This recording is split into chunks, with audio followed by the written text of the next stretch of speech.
എടുക്കാൻ പ്ലാൻ ചെയ്യുന്നുണ്ടോ? ഏത് ബാങ്കിൽ നിന്നാണ് എടുക്കേണ്ടത്? ഓരോ ബാങ്കിലും എത്ര രൂപയാണ് ഇൻട്രസ്റ്റ് റേറ്റ് നൽകേണ്ടത് എന്നിവയോർത്ത് കൺഫ്യൂഷൻ ഉണ്ടോ? അതുപോലെ തന്നെ FD ബാങ്കുകളിൽ നിക്ഷേപിക്കാൻ നിങ്ങൾ പ്ലാൻ ചെയ്യുന്നുണ്ടോ?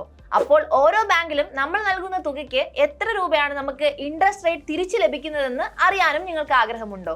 അപ്പോൾ ഈ കാര്യങ്ങളെല്ലാം ഒരു വീഡിയോയിലൂടെ നിങ്ങൾക്ക് മനസ്സിലാക്കാൻ സാധിക്കും. ഞാൻ നിങ്ങളുടെ കരിഷ്മ. എല്ലാവർക്കും ബോസ്വാല മലയാളം യൂട്യൂബ് ചാനലിലേക്ക് സ്വാഗതം. ഇതുവരെ ഈ ചാനൽ സബ്സ്ക്രൈബ് ചെയ്യാത്തവർ ഇപ്പോൾ തന്നെ സബ്സ്ക്രൈബ് ചെയ്യൂ. നിങ്ങൾക്ക് ഇതുപോലുള്ള നിരവധി ഇൻഫോർമേറ്റീവ് വീഡിയോസ് ഈ ഒരു ചാനലിലൂടെ കാണാൻ സാധിക്കും. അപ്പോൾ സ്വന്തമായി ഒരു വീട് വെക്കാൻ ആഗ്രഹിക്കുന്നവർ, അതും ലോൺ എടുത്താണ് വീട് വെക്കാൻ പ്ലാൻ ചെയ്യുന്നതെങ്കിൽ, ഓരോ ബാങ്കിലും കയറി ഇറങ്ങി ഓരോ പലിശ നിരക്ക് അറിഞ്ഞ് സമയം കളയേണ്ട ആവശ്യമില്ല. ഓരോ ബാങ്കിലെയും ഇൻട്രസ്റ്റ് റേറ്റ് എത്രയാണെന്ന് നമുക്ക് ഈ ഒരു വീഡിയോയിലൂടെ വിശദമാക്കാം. RBI ഇപ്പോൾ റെപ്പോ റേറ്റ് 5.5% ആക്കിയിരിക്കുകയാണ്. ഈ ഒരു സാഹചര്യത്തിൽ ഓരോ ബാങ്കും ഈ ഒരു ഹോം ലോണിന് എത്ര രൂപയാണ് ഇൻട്രസ്റ്റ് റേറ്റ് വാങ്ങുന്നതെന്ന് നമുക്ക് നോക്കാം. അത് ഡിസ്കസ് ചെയ്തതിനു ശേഷം നമുക്ക് FD നിക്ഷേപിക്കുകയാണെങ്കിൽ ഓരോ ബാങ്കിൽ നിന്നും നമുക്ക് എത്ര രൂപയാണ് ഇൻട്രസ്റ്റ് നമുക്ക് ലഭിക്കുന്നതെന്ന് നമുക്ക് നോക്കാം. അപ്പോൾ ആദ്യം തന്നെ നമുക്ക് ഈ ഒരു ബാങ്കുകളും എത്ര രൂപയാണ് നമുക്ക് ഇൻട്രസ്റ്റ് റേറ്റ് ലഭിക്കുന്നതെന്നും ഒന്ന് അനലൈസ് ചെയ്യാം. നമുക്ക് ഈ ഒരു ടേബിൾ കാണുമ്പോൾ തന്നെ മനസ്സിലാവും ബാങ്കുകളുടെ പേര്, അതുപോലെ തന്നെ ഫോർ സാലറീഡ് പീപ്പിൾസ്, അതുപോലെ തന്നെ ഫോർ സെൽഫ് എംപ്ലോയിഡ് പീപ്പിൾസ്. ഈ രണ്ട് കാറ്റഗറിയിലെ ആളുകളും എത്ര രൂപയാണ് ഇൻട്രസ്റ്റ് റേറ്റ് നൽകേണ്ടത് ആ ഒരു പെർസെൻറ്റേജ് നൽകിയിട്ടുണ്ട്.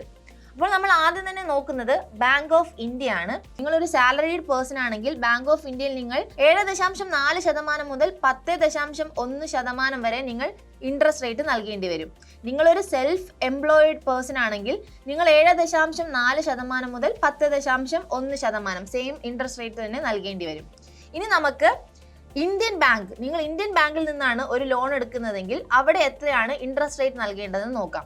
ഇന്ത്യൻ ബാങ്കിൽ നിങ്ങൾ നൽകുകയാണെങ്കിൽ ഫോർ സാലറീഡ്, നിങ്ങളൊരു സാലറീഡ് പേഴ്സൺ ആണെങ്കിൽ ഇന്ത്യൻ ബാങ്കിൽ നിങ്ങൾ 7.4% മുതൽ 8.8% വരെ നൽകേണ്ടി വരും. നിങ്ങളൊരു സെൽഫ് എംപ്ലോയിഡ് ജോലി ചെയ്യുന്ന ആളാണെങ്കിൽ 7.9% മുതൽ 9.3% വരെ നൽകേണ്ടി വരും. ഇനി നമുക്ക് എല്ലാവർക്കും ഫെമിലിയർ ആയിട്ടുള്ള ഒരു ബാങ്കാണ് കാനറ ബാങ്ക്. കാനറ ബാങ്കിൽ നിന്ന് നിങ്ങൾ ഇത്തരത്തിലൊരു ഹോം ലോൺ എടുക്കുകയാണെങ്കിൽ നിങ്ങൾ 7.4% മുതൽ 10.25% വരെ ഫോർ സാലറീഡ് പീപ്പിൾസ് നൽകേണ്ടി വരും. അതുപോലെ തന്നെ നിങ്ങളൊരു എംപ്ലോയിഡ് പീപ്പിൾ ആണെങ്കിൽ 7.4% മുതൽ 9.2% വരെ നിങ്ങൾ പലിശ നൽകേണ്ടി വരും. ഇനി നമ്മൾ ബാങ്ക് ഓഫ് ബറോഡയിൽ നിന്നാണ് നിങ്ങൾ ഹോം ലോൺ എടുക്കാൻ പ്ലാൻ ചെയ്യുന്നതെങ്കിൽ അവിടെ നിങ്ങൾ 7.4% മുതൽ 9.2% വരെ ഫോർ സാലറീഡ് പീപ്പിൾ നൽകേണ്ടി വരും. അതുപോലെ തന്നെ 7.4% മുതൽ 9.2% വരെ ഫോർ സെൽഫ് എംപ്ലോയിഡ് പീപ്പിൾസും നൽകേണ്ടി വരും. ഇനി നമ്മൾ യൂണിയൻ ബാങ്ക് ഓഫ് ഇന്ത്യ നോക്കുകയാണെങ്കിൽ അവിടെ നമ്മൾ നൽകേണ്ട പലിശ ഫോർ സാലറീഡ് പീപ്പിൾസിന് യൂണിയൻ ബാങ്ക് ഓഫ് ഇന്ത്യയിൽ നമ്മൾ ലോൺ എടുക്കുകയാണെങ്കിൽ നൽകേണ്ടത് 7.4% മുതൽ 10% വരെയാണ്. അതുപോലെ തന്നെ സെൽഫ് എംപ്ലോയിഡ് ആണെങ്കിൽ 7.4% മുതൽ 10% വരെ സെയിം തന്നെ നൽകേണ്ടി വരും. നിങ്ങൾ SBI ടേം ലോണാണ് എടുക്കുന്നതെങ്കിൽ ഫോർ സാലറീഡ് ആളാണെങ്കിൽ നിങ്ങൾ 7.5% മുതൽ 8.4% വരെ നൽകേണ്ടി വരും. സെൽഫ് എംപ്ലോയിഡ് ആളാണെങ്കിൽ 7.5% മുതൽ 8.4% വരെ നൽകേണ്ടി വരും. ഇനി നിങ്ങൾ പഞ്ചാബ് നാഷണൽ ബാങ്കിൽ നിന്നാണ് ലോൺ എടുക്കാൻ പ്ലാൻ ചെയ്യുന്നതെങ്കിൽ സാലറീഡ് ആയിട്ടുള്ള ആളുകൾക്ക് 7.5% മുതൽ 9.2% വരെ ഇൻട്രസ്റ്റ് റേറ്റ് നൽകേണ്ടി വരും. സെൽഫ് എംപ്ലോയിഡ് ആണെങ്കിൽ 7.5% മുതൽ 9.2% വരെ നൽകേണ്ടി വരും. ഇനി നിങ്ങൾ സെൻട്രൽ ബാങ്ക് ഓഫ് ഇന്ത്യയിൽ നിന്നാണ് ലോൺ എടുക്കാൻ പ്ലാൻ ചെയ്യുന്നതെങ്കിൽ അവിടെ സാലറീഡ് ആയിട്ടുള്ള ആളുകൾക്ക് 7.6% മുതൽ 8.9% വരെ ഇൻട്രസ്റ്റ് റേറ്റ് നൽകേണ്ടി വരും. സെൽഫ് എംപ്ലോയിഡ് ആണെങ്കിൽ 7.6 മുതൽ 8.9 സെയിം ഇൻട്രസ്റ്റ് റേറ്റ് തന്നെ ഇവിടെയും നൽകേണ്ടതുണ്ട്. ഇനി നമുക്ക് എല്ലാവർക്കും സുപരിചിതമായ HDFC ബാങ്കിൽ നിന്നാണ് നിങ്ങൾ ലോൺ എടുക്കാൻ പ്ലാൻ ചെയ്യുന്നതെങ്കിൽ അവിടെ സാലറീഡ് ആയിട്ടുള്ള ആളുകൾക്ക് 7.9% മുതൽ 13.2% വരെ പലിശ നൽകേണ്ടി വരും. സെൽഫ് എംപ്ലോയിഡ് ആണെങ്കിൽ 7.9% മുതൽ 13.2% വരെ നൽകേണ്ടി വരും. ബാക്കി ബാങ്കുകളെ വെച്ച് താരതമ്യം ചെയ്യുമ്പോൾ ഈ ഒരു ബാങ്കിലെ ഇൻട്രസ്റ്റ് റേറ്റ് കുറച്ച് കൂടുതലായിട്ടാണ് നമുക്ക് കാണാൻ സാധിക്കുന്നത്. ഇനി നിങ്ങൾ സൗത്ത് ഇന്ത്യൻ ബാങ്കിൽ നിന്നാണ് ഇത്തരത്തിലൊരു ലോൺ എടുക്കാൻ പ്ലാൻ ചെയ്യുന്നതെങ്കിൽ സാലറീഡ് ആയിട്ടുള്ള ആളുകൾ നൽകേണ്ട പലിശ നിരക്ക് 8.3% മുതൽ 10.6% വരെയാണ്. അതുപോലെ തന്നെ സെൽഫ് എംപ്ലോയിഡ് ആയിട്ടുള്ള ആളുകൾ നൽകേണ്ടത് 8.2% മുതൽ 10% വരെയാണ്. നമ്മൾ HDFC ബാങ്കിനെ വെച്ച് താരതമ്യം ചെയ്യുമ്പോൾ കുറച്ചുകൂടെ കുറവായിട്ടാണ് നമുക്ക് കാണാൻ സാധിക്കുന്നത്. ഇനി നിങ്ങൾ ആക്സിസ് ബാങ്കിൽ നിന്നാണ് ലോൺ എടുക്കാൻ പ്ലാൻ ചെയ്യുന്നതെങ്കിൽ അവിടെ നിങ്ങൾ സാലറീഡ് ഒരാളാണെങ്കിൽ 8.4% മുതൽ 9.4% വരെ പലിശ നിരക്ക് നൽകേണ്ടി വരും. സെൽഫ് എംപ്ലോയിഡ് ആയിട്ടുള്ള ഒരാളാണ് നിങ്ങളെങ്കിൽ 8.4% മുതൽ 9.4% വരെ ഇൻട്രസ്റ്റ് റേറ്റ് നൽകേണ്ടി വരും. ഇനി നമുക്ക് എല്ലാവർക്കും സുപരിചിതമായിട്ടുള്ള മറ്റൊരു ബാങ്കാണ് ധനലക്ഷ്മി ബാങ്ക്. ധനലക്ഷ്മി ബാങ്കിൽ നിന്ന് നിങ്ങൾ ഒരു ഹോം ലോൺ എടുക്കാൻ പ്ലാൻ ചെയ്യുന്നുണ്ടെങ്കിൽ അവിടെ നൽകേണ്ട ഇൻട്രസ്റ്റ് റേറ്റ് ആണ് ഫോർ സാലറീഡ് ആയിട്ടുള്ള ആളുകൾക്ക് പലിശ നിരക്ക് വരുന്നത് 8.6% മുതൽ 9.2% വരെയാണ്. അതുപോലെ തന്നെ സെൽഫ് എംപ്ലോയിഡ് ആയിട്ടുള്ള ആളുകൾ നൽകേണ്ടത് 9.1% മുതൽ 9.8% വരെ നൽകേണ്ടി വരും. അപ്പോൾ നമ്മൾ ഇപ്പോൾ ഈ ഒരു ടേബിളിലൂടെ നമ്മളുടെ നാട്ടിലെ നമുക്ക് എല്ലാവർക്കും സുപരിചിതമായ ഓൾമോസ്റ്റ് എല്ലാ ബാങ്കിന്റെയും ആ ഒരു പലിശ നിരക്ക് നമ്മൾ കാൽക്കുലേറ്റ് ചെയ്തു. അപ്പോൾ നിങ്ങൾക്ക് ഈ ഒരു ടേബിളിന്റെ ഈ ഒരു അനാലിസിസ് വെച്ച് ഏതൊരു ബാങ്കിലാണ് താരതമ്യേന കുറഞ്ഞ ഇൻട്രസ്റ്റ് റേറ്റ്, ആ ഒരു ഇൻട്രസ്റ്റ് റേറ്റ് മനസ്സിലാക്കി നിങ്ങൾക്ക് ആ ഒരു ബാങ്കിൽ നിന്ന് ലോൺ എടുത്ത് നിങ്ങളുടെ വീട് പണിയാവുന്നതാണ്. അപ്പോൾ നിങ്ങൾക്ക് കുറഞ്ഞ പലിശ നിരക്കിൽ കൂടുതൽ പണം നേടി നിങ്ങൾക്ക് നല്ല രീതിയിൽ നിങ്ങളുടെ ആ ഒരു ആഗ്രഹം സാധ്യമാക്കാവുന്നതാണ്. അപ്പോൾ ഈ ഒരു വീഡിയോ കൃത്യമായി ഒരു തവണ കണ്ട് നിങ്ങൾക്ക് മനസ്സിലായില്ലെങ്കിൽ വീണ്ടും കണ്ട് ആ ഒരു കൃത്യമായി മനസ്സിലാക്കി കമ്പാരിറ്റീവ്ലി ഏത് ബാങ്കിലാണ് കുറഞ്ഞ ഇൻട്രസ്റ്റ് റേറ്റ് എന്ന് മനസ്സിലാക്കി ആ ഒരു ബാങ്കിൽ നിന്ന് ഹോം ലോൺ എടുക്കാൻ ശ്രദ്ധിക്കുക. ഇപ്പോൾ നമ്മൾ ആ ഒരു ഹോം ലോണിന്റെ ഇൻട്രസ്റ്റ് റേറ്റ് ഓരോ ബാങ്കിലും എങ്ങനെയാണ് വ്യത്യസ്തപ്പെട്ടിരിക്കുന്നതാണ് കണ്ടത്. ഇനി നിങ്ങൾക്കിനി FD സ്വന്തമായി ഫിക്സഡ് ഡെപ്പോസിറ്റ് ഏതെങ്കിലും ബാങ്കിൽ നിക്ഷേപിക്കണം. ഏത് ബാങ്കിൽ നിന്നാണ് കൂടുതൽ ഇൻട്രസ്റ്റ് നമുക്ക് ലഭിക്കുക എന്നറിയാൻ ഓരോ ബാങ്കിലും കയറി ഇറങ്ങേണ്ട കാര്യമില്ല. ഈ ഒരു വീഡിയോ മുഴുവനായി നിങ്ങൾ കാണുകയാണെങ്കിൽ ഓരോ ബാങ്കിൽ നിന്നും FD നിങ്ങൾ നിക്ഷേപിക്കുമ്പോൾ എത്ര രൂപയാണ് നിങ്ങൾക്ക് ഇൻട്രസ്റ്റ്, ഒരു വർഷത്തിൽ നിങ്ങൾക്ക് എത്ര രൂപയാണ് ഇൻട്രസ്റ്റ് ലഭിക്കുന്നത്, 2 വർഷത്തിൽ നിങ്ങൾക്ക് എത്ര രൂപയാണ് ഇൻട്രസ്റ്റ് റേറ്റ് ലഭിക്കുന്നത് എന്നിങ്ങനെ നമുക്ക് താരതമ്യം ചെയ്യാൻ സാധിക്കും. നമുക്കിനി ആ ഒരു കമ്പാരിസണിലേക്ക് കടക്കാം. അപ്പൊ നമ്മൾ ഇപ്പോൾ ഇവിടെ ഒരു 5 ബാങ്കിന്റെ കമ്പാരിസൺ ആണ് ചെയ്യാൻ പോകുന്നത്. ഒരു വർഷം നിങ്ങൾ 10,000 rupees ഇൻവെസ്റ്റ് ചെയ്യുകയാണെങ്കിൽ നിങ്ങൾക്ക് ഒരു വർഷം കഴിയുമ്പോൾ എത്ര രൂപയാണ് ഇൻട്രസ്റ്റ് റേറ്റ് ലഭിക്കുന്നതെന്ന് നമുക്ക് വ്യക്തമായി ഈ ഒരു കാൽക്കുലേഷനിലൂടെ അല്ലെങ്കിൽ ഈ ഒരു ടേബിളിലൂടെ നിങ്ങൾക്ക് മനസ്സിലാക്കാൻ സാധിക്കും. നമുക്കിനി അതിലേക്ക് കടക്കാം. ടെന്യൂർ 1 year ആണ്. ഇൻട്രസ്റ്റ് റേറ്റ് നമ്മൾ അവിടെ നൽകിയിട്ടുണ്ട്. അതുപോലെ തന്നെ 10,000 നൽകുമ്പോൾ ഒരു വർഷത്തിൽ എത്രയാണ് നിങ്ങളുടെ ആ ഒരു തുക വളരുന്നതെന്ന് നമുക്ക് നോക്കാൻ സാധിക്കും. ബന്ധൻ ബാങ്കിലാണ് നിങ്ങൾ 10,000 നിക്ഷേപിക്കുന്നതെങ്കിൽ അവിടെ ഇൻട്രസ്റ്റ് റേറ്റ് വരുന്നത് 7.2%.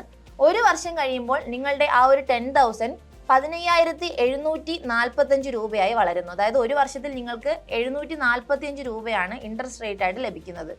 ഇനി നിങ്ങൾ DCB ബാങ്കിലാണ് നിങ്ങളുടെ ആ ഒരു 15,000 രൂപ ഇൻവെസ്റ്റ് ചെയ്യുന്നതെങ്കിൽ അവിടെ ഇൻട്രസ്റ്റ് റേറ്റ് വരുന്നത് 7%. നിങ്ങൾ ഒരു വർഷം നിക്ഷേപിക്കുകയാണെങ്കിൽ 10,719 rupees നിങ്ങൾക്ക് ലഭിക്കും.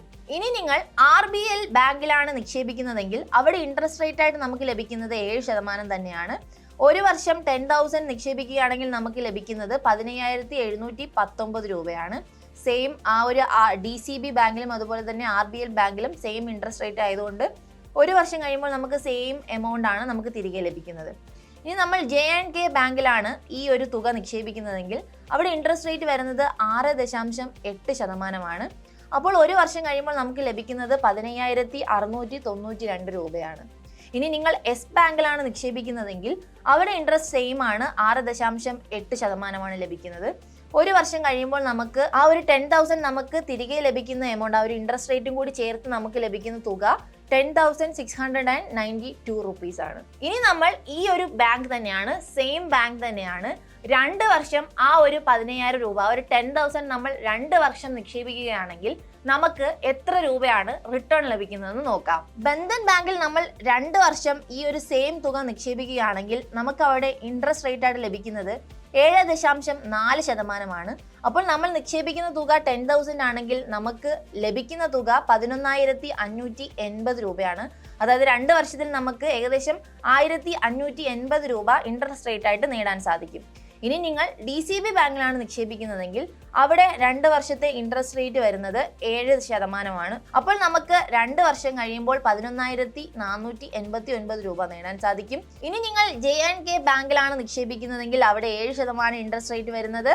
അപ്പോൾ നമുക്ക് 2 വർഷം കഴിയുമ്പോഴേക്കും 11,489 രൂപ നേടാൻ സാധിക്കും.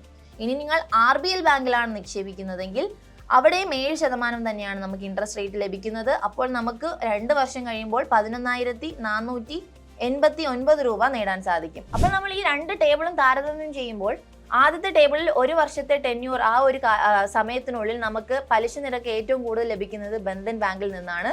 7.2% അവർ 1 വർഷത്തെ ടെന്യൂറിൽ നമുക്ക് ഇൻട്രസ്റ്റ് റേറ്റ് ആയിട്ട് നൽകുന്നത്. 2 വർഷത്തെ ടെന്യൂർ, അതായത് 2 വർഷത്തെ കാലയളവിലും ആ ഒരു പലിശ നിരക്കിന്റെ ആ ഒരു ടേബിൾ നമ്മൾ കാൽക്കുലേറ്റ് ചെയ്യുമ്പോൾ നമുക്ക് മനസ്സിലാകും അവിടെയും ബന്ധൻ ബാങ്ക് തന്നെയാണ് കൂടുതൽ ഇൻട്രസ്റ്റ് റേറ്റ് നൽകുന്നത്. ഏകദേശം 7.4% 2 വർഷത്തേക്ക് ഇൻട്രസ്റ്റ് റേറ്റ് നൽകുന്നുണ്ട്.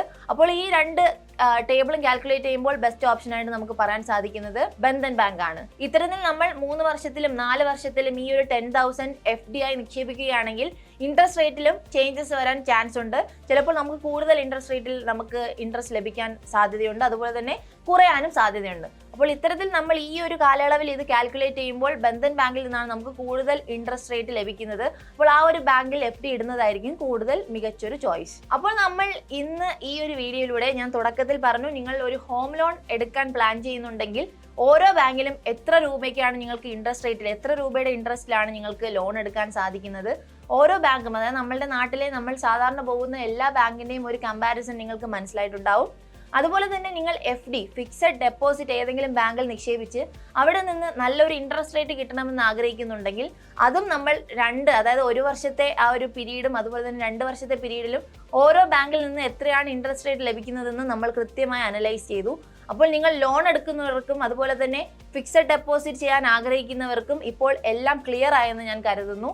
നിങ്ങൾ തന്നെ കൃത്യമായി ഈ ഒരു വീഡിയോ കണ്ട് മനസ്സിലാക്കി ഏത് ബാങ്കിൽ നിന്നാണ് നിങ്ങൾക്ക് ലോൺ എടുക്കേണ്ടത്, ഏത് ബാങ്കിലാണ് FD ഇടേണ്ടത് എന്ന് കൃത്യമായി മനസ്സിലാക്കുക. അപ്പോൾ എല്ലാവർക്കും ഈ ഒരു വീഡിയോ കണ്ടപ്പോൾ എങ്ങനെയാണ് ഏത് ബാങ്കിൽ നിന്നാണ് ചൂസ് ചെയ്യേണ്ടതെന്ന് കൃത്യമായി മനസ്സിലായെന്ന് ഞാൻ കരുതുന്നു. അപ്പോൾ നിങ്ങൾക്ക് ഇനി സ്വന്തമായി ബിസിനസ് ചെയ്യാൻ ആഗ്രഹമുണ്ടെങ്കിൽ അല്ലെങ്കിൽ ഗവൺമെന്റ് സ്കീംസിനെ കുറിച്ച് കൂടുതൽ പഠിക്കാൻ ആഗ്രഹമുണ്ടെങ്കിൽ ബോസ്വാല ആപ്പ് ഡൗൺലോഡ് ചെയ്യാവുന്നതാണ്. ഈ ഒരു ആപ്പിലൂടെ നിങ്ങൾക്ക് എന്തെങ്കിലും സംശയമുണ്ടെങ്കിൽ മെന്ററിനെ ഡയറക്റ്റ് കോൾ ചെയ്ത് നിങ്ങളുടെ സംശയങ്ങളെല്ലാം ക്ലിയർ ചെയ്യാവുന്നതാണ്. നിങ്ങൾക്ക് പഠിച്ച് സ്വന്തമായി ബിസിനസ്സും ആരംഭിക്കാവുന്നതാണ്. അത് മാത്രമല്ല, ഇതുപോലുള്ള ഇൻഫോർമേറ്റീവ് വീഡിയോകൾക്കായി ഇപ്പോൾ തന്നെ ബോസ്വാല മലയാളം യൂട്യൂബ് ചാനലും സബ്സ്ക്രൈബ് ചെയ്യൂ. ഇനി ഏത് തരത്തിലുള്ള ഇൻഫോർമേറ്റീവ് വീഡിയോ ആണ് വേണ്ടതെന്ന് താഴെ കമന്റ് ബോക്സിലും പറയൂ. ആ ഒരു വീഡിയോയും നമുക്ക് ചെയ്യാവുന്നതാണ്. ബോസ്വാല, ബി ദ ബോസ്.